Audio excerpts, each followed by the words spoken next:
A bag of sugar mixed with boiling water can turn into a terrifying weapon. This is what we do to a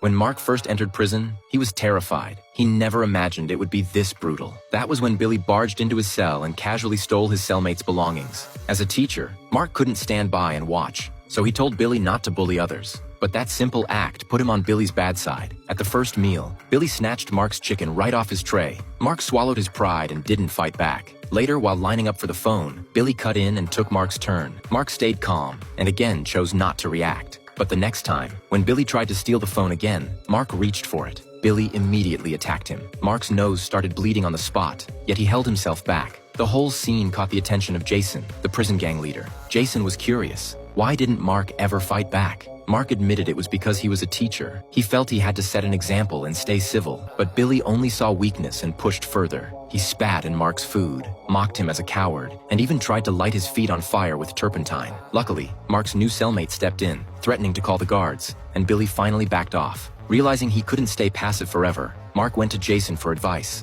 Jason told him that taking care of Billy would be easy, but wondered what he would do if the next guy came after him. Mark realized he had to handle things on his own. He started practicing some boxing moves, getting ready for the next showdown. At the cafeteria, Billy tried to provoke him again, messing up his food tray. This time, Mark set the tray down, charged forward, and punched Billy square in the face. The two fought fiercely. In the chaos, Mark bit Billy's ear just as the guards rushed in to break it up. From that day on, no one in prison dared to mess with Mark again. On the very same day of that fight, Mark's parents came to visit. Not wanting them to see his bruised face, he begged the guards to tell them he wasn't on the visitation list. His parents left in disappointment, and Mark missed the last chance to see his father alive. The next day, he called home only to learn his father had suffered a heart attack and was in the ICU. Desperate and helpless, Mark relied on the prison chaplain for updates until the news came that his father had passed. In that moment, regret consumed him. He realized he had lost something he could never get back. The chaplain later held a remote memorial service so Mark could at least grieve in spirit. 2 years later, the warden asked Mark to represent the inmates at a crime prevention conference. When Jason heard Mark was leaving prison, he demanded that Mark smuggle contraband for him. Mark had wanted to refuse, but because of the help Jason had once given him and the threat Jason now posed, he reluctantly agreed.